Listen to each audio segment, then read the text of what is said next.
My name is Morgan, and I never thought I'd be telling this story. I was dead for 16 minutes, and what I saw during that time changed everything. It started like any other night. I went to bed as usual, expecting to wake up the next morning, but I didn't. My heart stopped in my sleep. What happened during those 16 minutes is still hard to put into words. I crossed over, and what I experienced on the other side was beyond anything I could have imagined. Jesus revealed things to me, things that shook me to my core, not just about my own life, but about what's coming. That day had felt completely normal. I woke up early, made my coffee, and went through my usual morning routine. Work was just another day. Emails, meetings, the usual stress.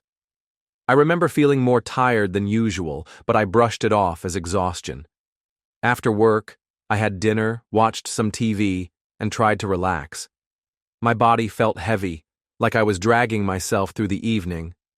I figured I just needed a good night's sleep. At 10:30 p.m., I went to bed. I lay there, running through my to-do list for the next day, my mind slowly drifting. Then, nothing. No pain. No fear, just darkness. But this wasn't like closing your eyes. It was deeper, heavier, like sinking into an endless ocean.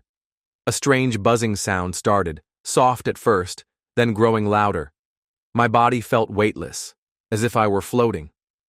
And suddenly, I was being pulled away from my bed. When I opened my eyes, I wasn't in my room anymore. But I could still see it. I could see me. My body lying motionless on the bed. My face was still, my chest wasn't moving, my hands rested limp at my sides. I should have been terrified. But I wasn't. I felt calm, detached, at peace. Everything around me was crystal clear, the way the moonlight filtered through the window, the low hum of the heater. And then, I noticed something. A light. It wasn't from the window or the lamp. It came from somewhere else. It grew brighter, warmer, filling the entire room. And that's when everything changed. And then, I felt it. Something pulling me in. That's when it hit me. I was dying. Or maybe I was already gone. But it wasn't frightening. It felt right. Like I was being led somewhere, gently guided towards something unknown. Then, everything shifted. I floated above my body, watching it lie there, still, lifeless. Yet I felt no attachment to it. It was just an empty vessel, like a shed skin. The light around me changed, too. It wasn't just white anymore. It shimmered with a golden glow, warm like sunlight, but deeper, more alive.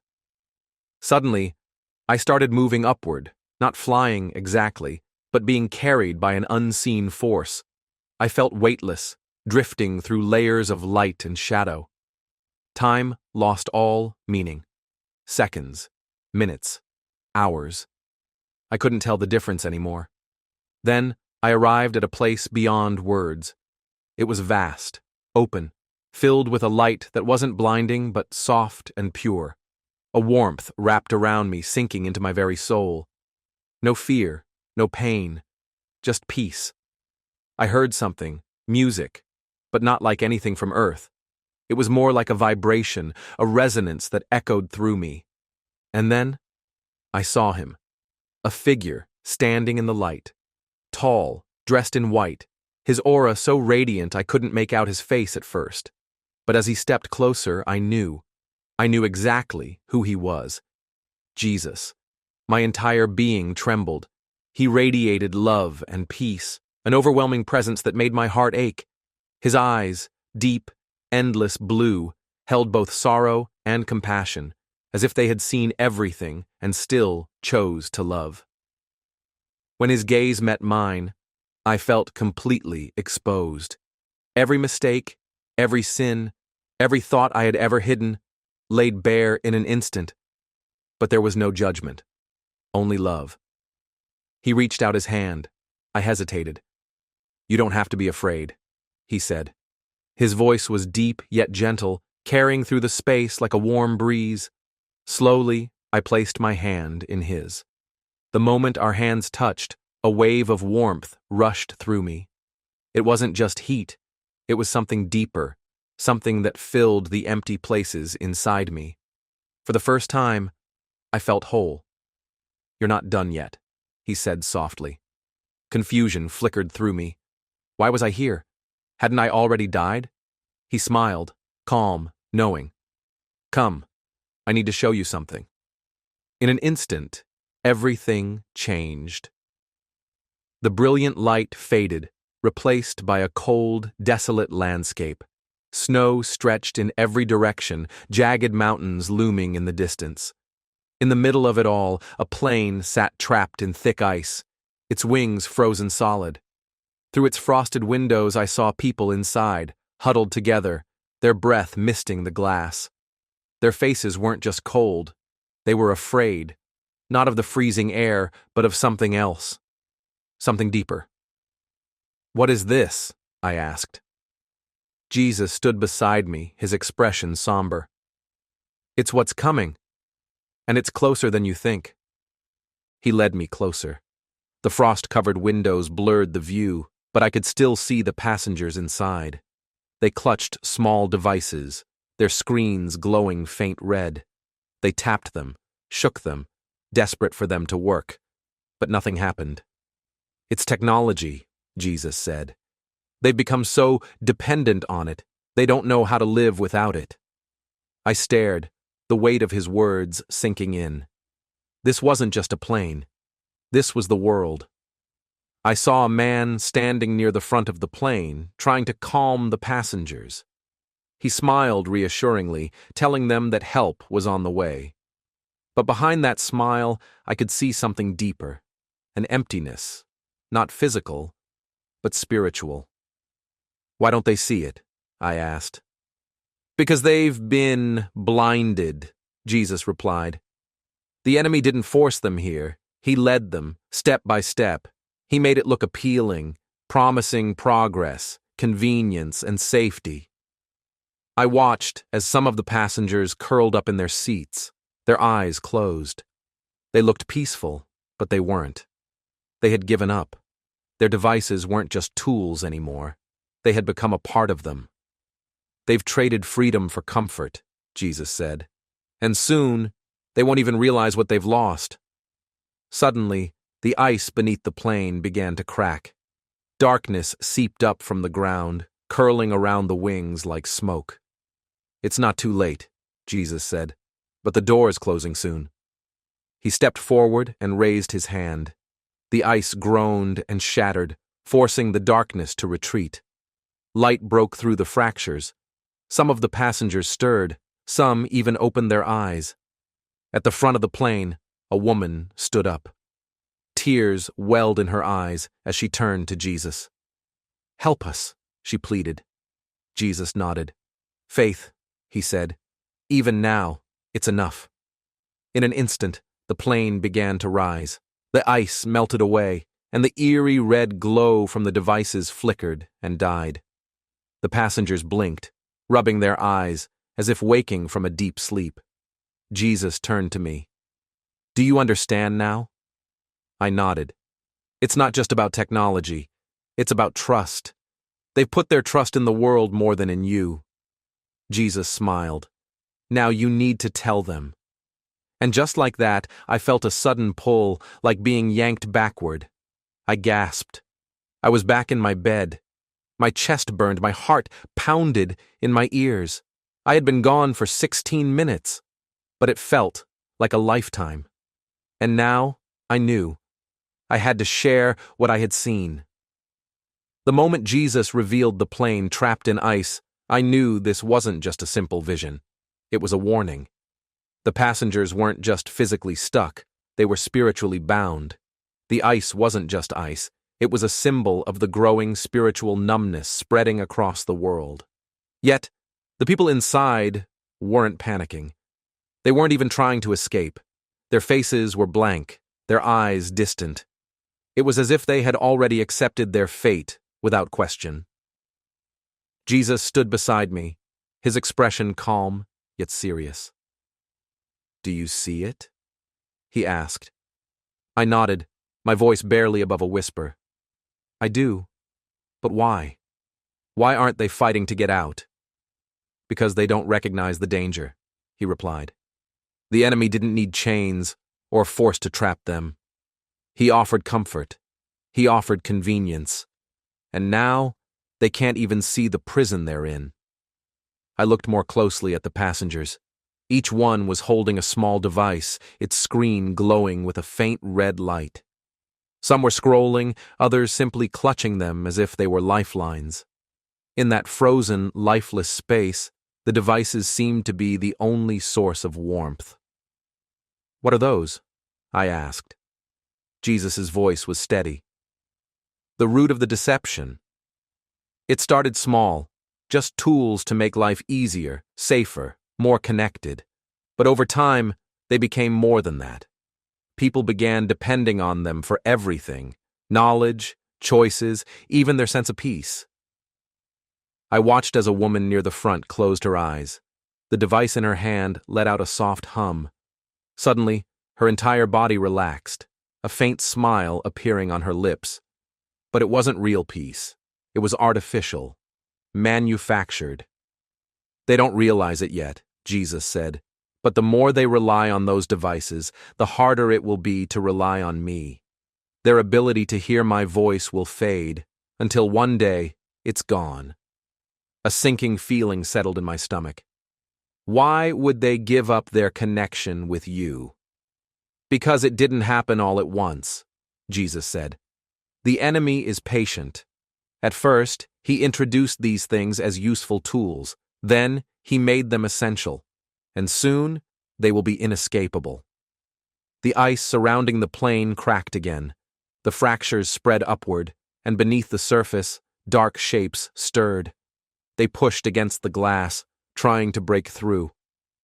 "They're not just losing their freedom," Jesus continued. "They're giving away their souls." As I watched the scene unfold, a chilling realization settled over me. The ice wasn't just a barrier, it was alive. Shadows slithered beneath the surface, twisting and creeping toward the plane. I turned to Jesus. "What are those shadows?" "The enemy's influence," he answered. "Controlling their actions isn't enough for him. He wants their souls. Once they fully submit to this system, they will no longer be able to feel my presence." My heart pounded as I saw a young man inside the plane reach toward the window. A thin crack in the ice widened, and the dark tendrils slithered toward his outstretched hand. He didn't pull away.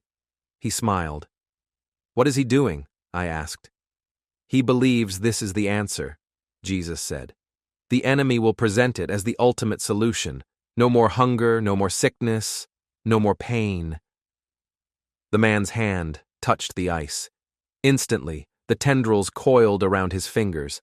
His smile grew, but his eyes darkened. He leaned back in his seat, looking content. But behind that peaceful expression I could see it. Emptiness. "They're giving in," I whispered. Jesus nodded. "The deception isn't obvious, it's subtle. The enemy doesn't have to take their freedom by force. He persuades them to hand it over willingly." A sharp crack echoed through the ice. The plane shuddered and a few passengers stirred.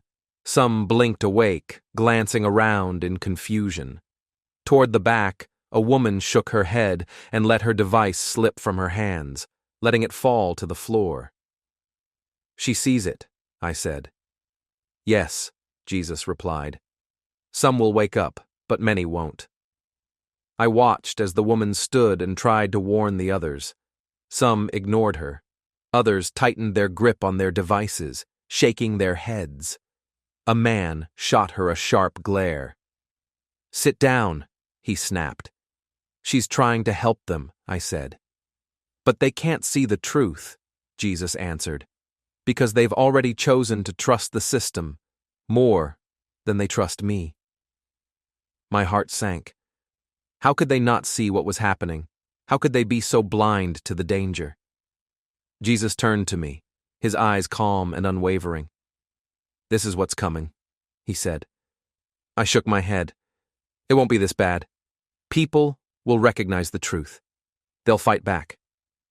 "Some will," Jesus said, "but many won't. They'll convince themselves it's harmless, that it's not the mark, because the enemy will make it seem helpful, even good." The ice cracked again. Beneath it, the darkness pulsed with an eerie energy. I could feel it now, the pull, the pressure. It wasn't forceful. It was tempting. It offered safety, comfort. "This is how it will unfold," Jesus said. "At first, it will be optional. Then, it will be encouraged. Eventually, it will be mandatory." Images flashed before my eyes. Families scanning their hands to enter stores, children getting implants at school, churches using the technology to track attendance and donations. "Many pastors will support it," Jesus continued. "They'll say, 'It's just technology. It has nothing to do with worship or devotion.'" "And people will believe that?" I asked. "Yes," Jesus said, "because the enemy will disguise it as progress. He'll offer people what they desire most: convenience, security, health, all at the price of their souls." Suddenly, the vision shifted. I saw a large room filled with people, all staring at a massive screen. On stage, a man stood smiling. His presence was warm, magnetic. Holding up a small device, he declared, "This is your key to freedom." The crowd erupted in cheers, lifting their hands in celebration. They embraced it wholeheartedly. "What about those who refuse?" I asked. Jesus' expression darkened. "They will face rejection, poverty, and isolation, but they will never be truly abandoned." The scene shifted. I saw small groups huddled together in dimly lit rooms, hands clasped in prayer. Their faces were weary, yet peaceful. A soft glow surrounded them, not from any lamp, but from within. "These are my faithful ones," Jesus said. "I will protect them, just as I cared for the Israelites in the wilderness. They will not be left without provision." A heaviness settled in my chest. "And what about those who accept it?" Sorrow filled Jesus' eyes. "They will lose their ability to truly feel me. They'll believe they're still connected, but it will be artificial." My heart ached. Is there any way to stop this? "You cannot stop it," Jesus said gently. "But you can warn them?" My attention returned to the plane. Ice was creeping over it, slowly consuming everything. Some passengers were still awake, but most had drifted into a dull, peaceful state. At the front, a young boy clutched a stuffed animal. His mother reached over, gently touching his head. A faint, red light pulsed beneath her skin. "They don't realize," I murmured. "They think they're doing the right thing." Jesus nodded. "That's what makes deception so dangerous." The ice pressed harder, the darkness beneath it deep and suffocating. The boy glanced out the window and saw shadows moving beneath the surface. His eyes widened in fear, and he clung tightly to his toy. "Help us!" the boy cried out. Jesus stepped forward. "Faith," he whispered. The boy's eyes lit up with a radiant glow. The ice beneath his seat cracked, and a beam of light pierced through the darkness. "They can still be saved," Jesus said, "but they need to wake up." He turned to me, his gaze gentle but firm. "This is why faith matters," he said. "Believing in me isn't enough. They must truly know me." I watched as the ice crept higher, wrapping the plane in its cold grip. Inside, the passengers looked content, at peace. But it wasn't real peace. It was artificial, an illusion. "The enemy knows how to make things comfortable," Jesus continued. "He knows how to imitate peace, but true peace comes from me alone."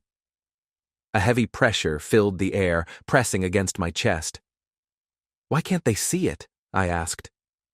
"It's so clear to you," Jesus said. but not to them. I glanced back at the passengers. Some stared blankly out the window, confused. Others were glued to their devices, their faces expressionless. In the back row, a young woman's eyes welled with tears. She was staring at the ice outside, fear growing in her face. "She understands," I said.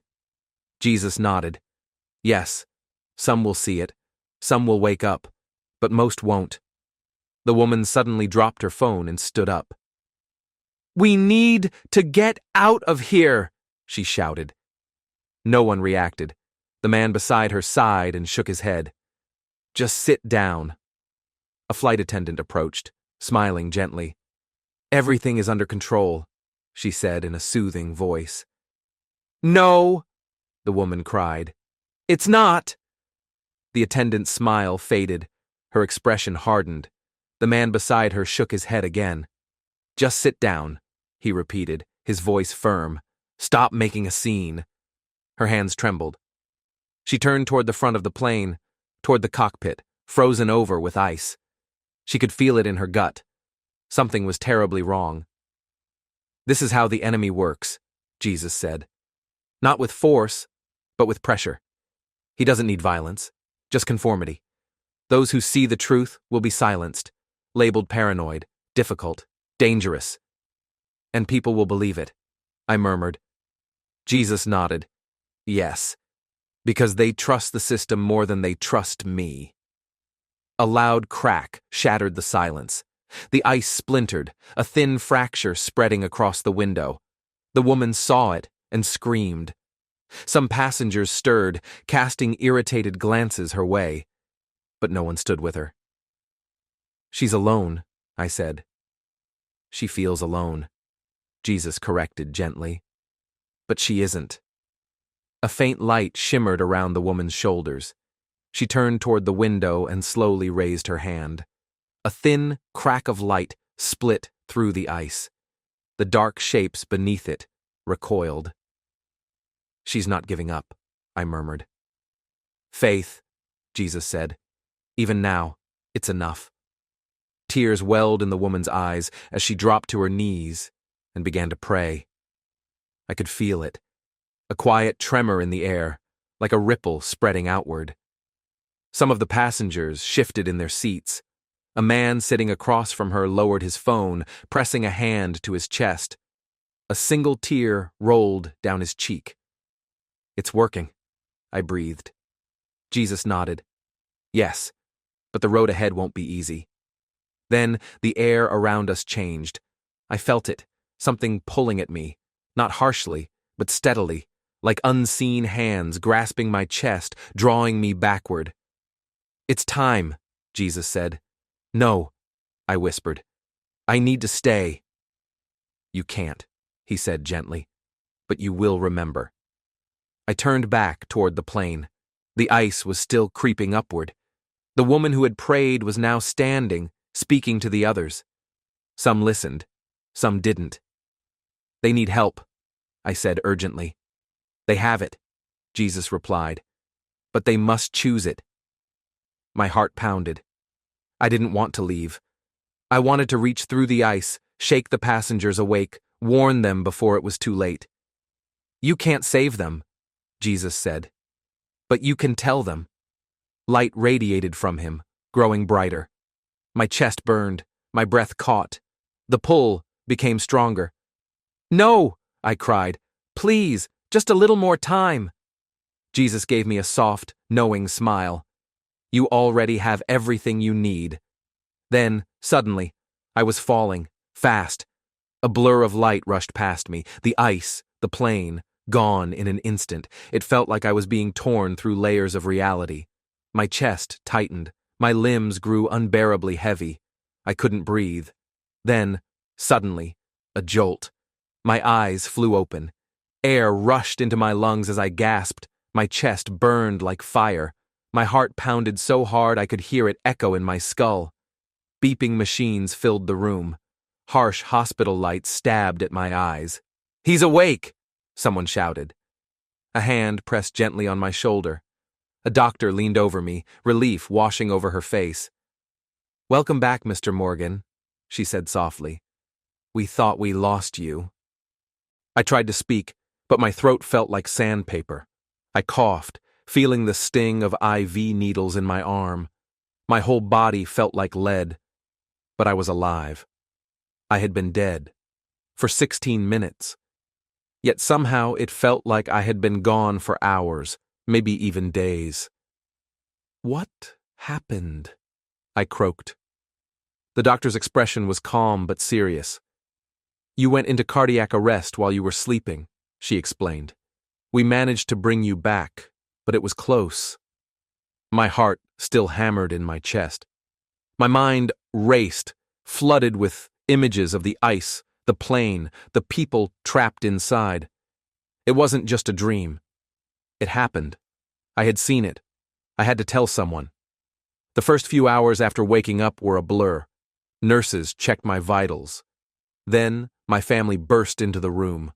My mother sobbed as she clutched my hand. My brother gripped mine so tightly, his knuckles turned white. "We thought you were gone," he choked out. "I was," I said. He let out a shaky laugh, thinking I was joking. But I wasn't. I tried to explain. The blinding light, the ice, the people trapped on that plane. But the more I talked, the more their expressions twisted in confusion. "You were dreaming," my brother said gently. "It wasn't a dream," I insisted. "It was real." My mother squeezed my hand. "Just rest," she whispered. "You've been through so much." They didn't understand. I couldn't blame them. But I knew the truth. And I had to make sure the world knew it too. After my family left, I lay in the hospital bed, staring at the ceiling. My mind raced with everything Jesus had revealed to me. I kept thinking about the passengers, their calm faces, the eerie glow of their devices, the cracks in the ice beneath them. They had no idea they were being guided, slowly and subtly, until they couldn't see the danger right in front of them. My heart pounded. Jesus said it was coming soon, and most people wouldn't even realize it. I had to warn them. A week after I was discharged, I started writing everything down. I needed to record it before any details faded. Not that they ever could. I knew people would call me crazy. Some would dismiss it as a hallucination, just my brain misfiring while I was unconscious. But I didn't care. Jesus told me to share it, and that's exactly what I was going to do. I started with my church. I sat down with the pastor, explaining the vision in detail.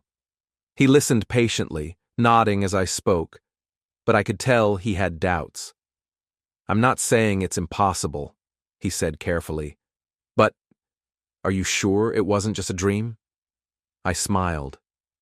If you had seen his face, if you had felt his presence, you wouldn't have to ask. From there, I shared my story with anyone who would listen. Some believed me immediately, others didn't. And that was okay. Jesus had already told me, not everyone would believe, but the ones who were meant to hear it, they would. "It's not just about technology," I explained. "It's about trust. The enemy wants you to put your trust in him instead of God." Some called me paranoid. Others said I was overthinking it. But I knew the truth. The ice is forming. The trap is being set, and most people are walking right into it. After I walked out of the hospital, the reality of what I had witnessed started to sink in. This wasn't just something personal. It was a message for everyone. Jesus had shown me what was coming, and I could already see it beginning to unfold. The ice wasn't just a metaphor. It represented the slow but steady spiritual and emotional numbness spreading all around us. At first, I struggled with how to share what I had seen. It felt too overwhelming, almost impossible to put into words. How do you tell someone that you died, met Jesus, and saw the future? How do you explain that the world isn't being trapped through war or force, but through comfort and convenience? I started by talking to close friends. Some listened politely, but brushed it off. It was just a dream, they said. Your mind was under stress. But it wasn't stress. And it wasn't just a dream. Then I started noticing things. Small signs that lined up exactly with what I had been shown. News reports about brain implants, microchips replacing cash, biometric security becoming the norm. A new system allowing people to access their bank accounts and medical records with just a hand scan. At first, it was optional, marketed as a time saver, a convenience, exactly as Jesus had warned me.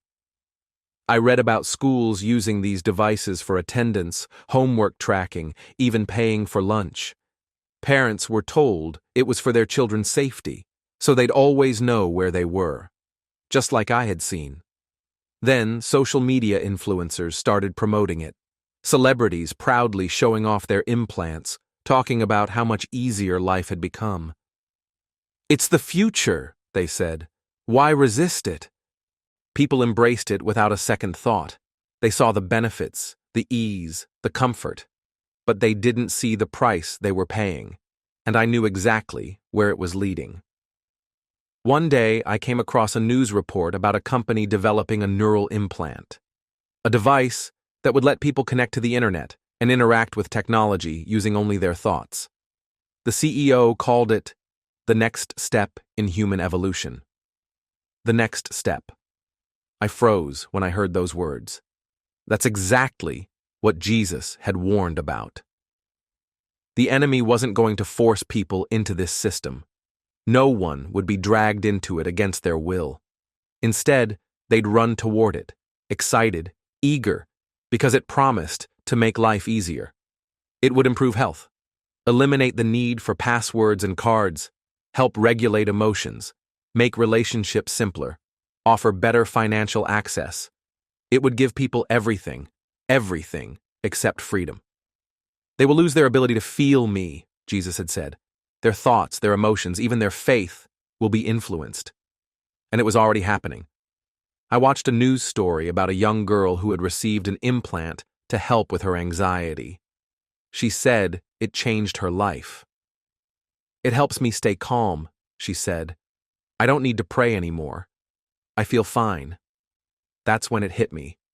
No one was being forced to give up their connection to God. They were doing it willingly. They were choosing the system over Him. And soon, they wouldn't even realize what they had lost. I knew I had to speak up, even if no one wanted to hear it, even if they thought I was crazy. The truth had to be told. One afternoon, I was sitting in a coffee shop when a man walked up to me. He looked to be in his 30s, well-dressed, confident, and carrying an easy smile. Without asking, he took the seat across from me and slid a card across the table. "We've heard about your story," he said. I glanced down at the card. No name, just a symbol, a triangle with an eye in the center. "Who's we?" I asked. His smile grew. "Let's just say we work with the companies shaping the future of human advancement." "Human advancement?" I repeated. He nodded. "Your experience makes you valuable. People listen to you. They trust you. Maybe you could help them see the benefits." "What benefits?" Leaning in slightly, he spoke in a smooth, reassuring tone. "The system is designed to improve life. No more crime, no more disease, no more poverty, everyone connected, everyone united." "And what's the cost?" I asked. He shrugged. "Change is always difficult at first, but once people see the advantages, they'll never want to go back." "Will they have a choice?" His smile tightened, and for the first time, his eyes sharpened. "They will, at first." A cold feeling settled in my chest. "And those who refuse?" He remained relaxed, almost amused. "They'll only make things harder for themselves," he said. "Why resist progress?" I studied him. He was calm, confident, absolutely certain that this was the right path. He truly believed he was helping. But I saw the emptiness in his eyes, the same emptiness I had seen in the passengers on the plane. "You think you're helping," I said. We are helping, he replied. That's not what I saw. His smile finally faded, his eyes darkened. Be careful what you say, he warned. People are listening. I hope so, I said. He stood, slid the card back into his pocket, and gave me one last look. Think about it, he said. The offer still stands. And just like that, he was gone. I sat there, my heart pounding. I had seen what was coming. I had seen the trap. And now, I was being invited to step right into it. It was all real, every bit of it. And soon, the choice wouldn't be mine to make anymore.